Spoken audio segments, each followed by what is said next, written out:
the Cititilidie channel on a successful evening last night. Manchester City 4, Real Madrid 0. Yes, 5-1 on aggregate. Very close, very close. We tore them a new one, I think we can say, can't we? 17th of May 2023, Champions League semi-final, second leg.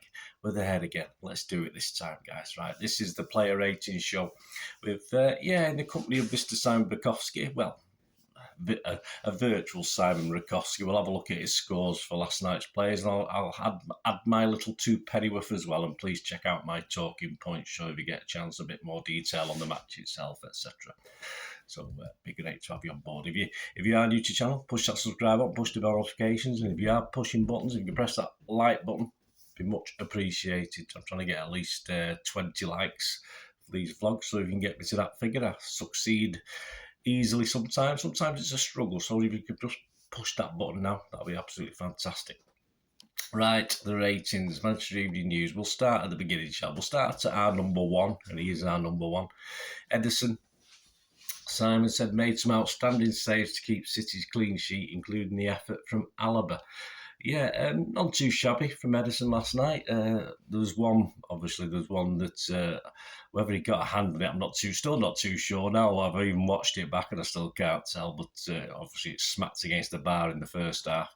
And let's say he had it covered anyway, but he also made a couple of good saves. A couple of times he had to come rushing out to get the ball as well. So, yeah, good performance from Edison yet again. He's sort of, as the season comes to an interesting end, he's sort of up in his game, isn't it? So long may it continue. Simon's given him an 8, I've given him a 7.5. Walker, yeah, brilliant. Simon said, kept Vinicius quiet all night with some world-class defensive play. He certainly did. He gave him nothing, did he, really? Brilliant display. I don't know what more you can say, really. Apart from that stupid shot he had in the first few minutes where he was never going to score. But I was a bit annoyed by that, but we'll forgive him that for the game he had. Simon's given him a 9. I give him an 8.5, so I think that's generous. Stones.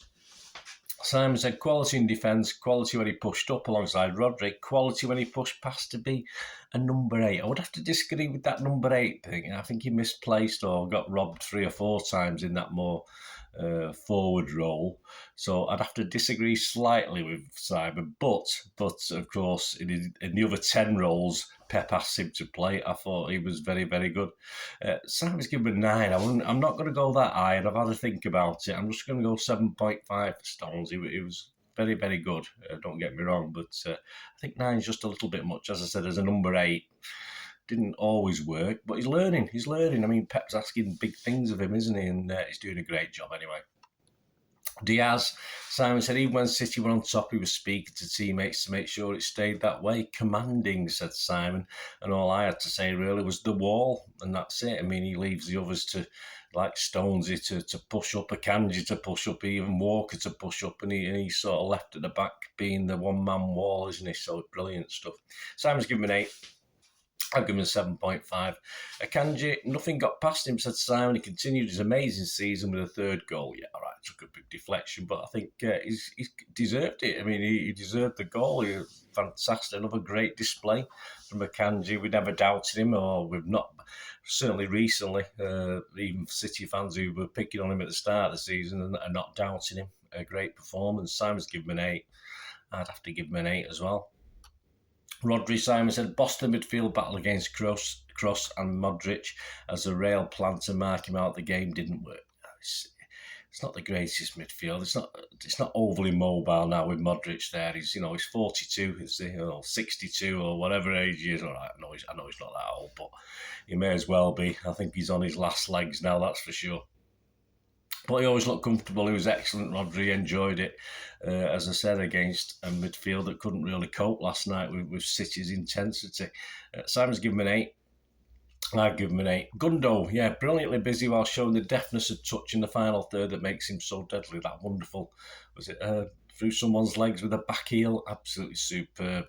I must admit, I didn't notice him overly much last night when I was there watching it, but yeah, I can only assume he did his job. Simple as that. And he was involved in one of the Bernardo second goal, was it? I think he was involved in as well. Simon's given him an 8. I give him a 7.5. Nothing wrong. I just help things tick last night. De Bruyne, yeah, Simon said, ran himself into the ground and showed his supreme vision to set up the first. He did. Brilliant for that. Great little ball. He told Pep to shut up. I don't think that's a good thing or a bad thing. And I'm sure when he went off and was substituted, I'm sure they hugged. I didn't notice. You might be able to tell me, but it's quite funny telling Pep to shut up when he lost it in the first half. It was second half, wasn't it? I thought that was quite funny, but hey, I'm sure everything's all right.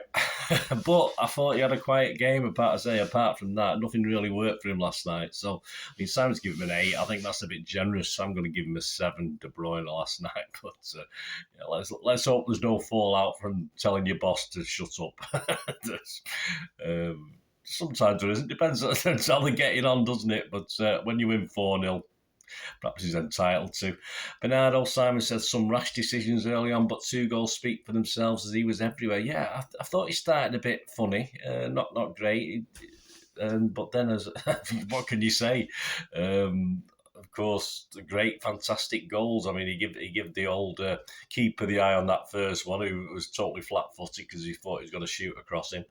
And that header was just sublime, just positioned it. He didn't have to get that much power on it. He said he's not bad at heading, actually. People have had to laugh, and he said, I'm good at heading, which just a great goal. So Simon's given him a 9. I've on the basis of 2 goals. I mean, last time it was Gundo who stepped up, wasn't it, in the last match at Everton, and this time it was Bernardo. So I'm going to give him a 9 as well.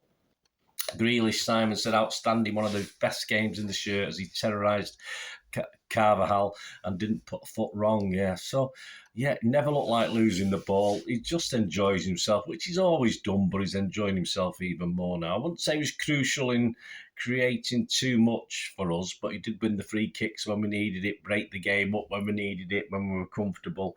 And so that's all I ask of him sometimes, if he's not quite supplying the assists, if you like. So Simon's given him a 9. I'm not going to go that high. I'm going to give him an 8. I've been a bit meaner than Simon today. I think Simon's got a bit carried away, but let me know what you think, guys. Haaland, yeah, interesting Haaland. Simon said, could have done better early on, but otherwise denied by a phenomenal Courtois and still put a shift in.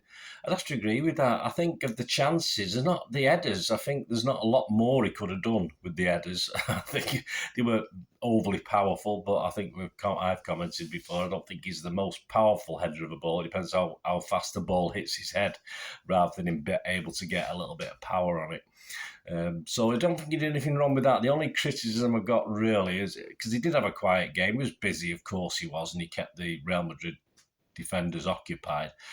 But that one in the second half where obviously Courtois stood big, but he seems to get the ball trapped under his feet sometimes at inopportune times, Haaland, and he did, and he couldn't push it more. If he'd pushed it another couple of feet to the right of Courtois, it would have been a goal, simple as.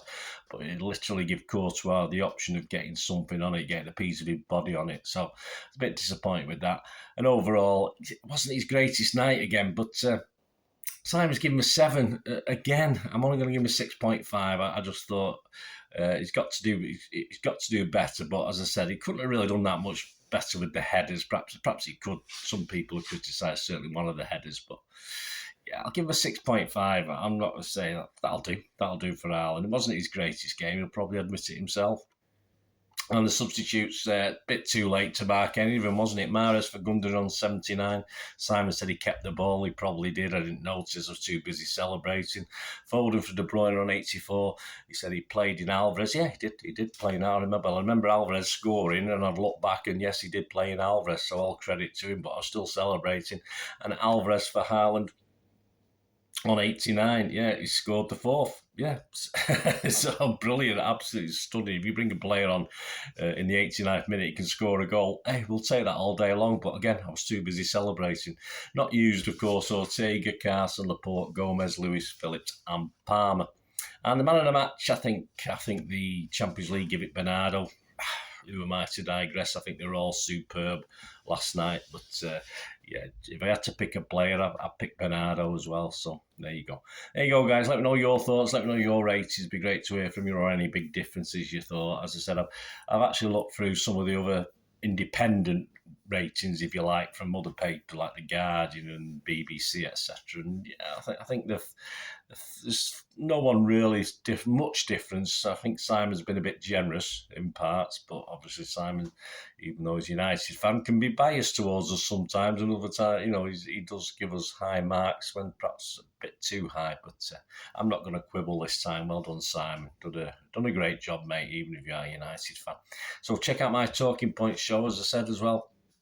Not much controversy to talk about, but certainly all the stats and facts and stuff on the game, which I took a bit more in depth on the players and the saves and the who should have scored what and when and stuff like that. So join me for the Talking Point show. And of course, coming soon, an interesting game. I'm going to predict 2 Pep's 11s for this, depending how things go on Saturday. If City need to beat Chelsea, I think it will be a totally different team to if Forest have done something against Arsenal on the Saturday. So being interesting coming soon as we preview the Chelsea game. So there will be 2 Pep 11s in that, so tune in for that, guys. Thanks for watching. Let me know your comments. Great to hear from you. Until we meet again, I only just one thing, don't I? Stay safe, Blues. Come on, City. Bye for now.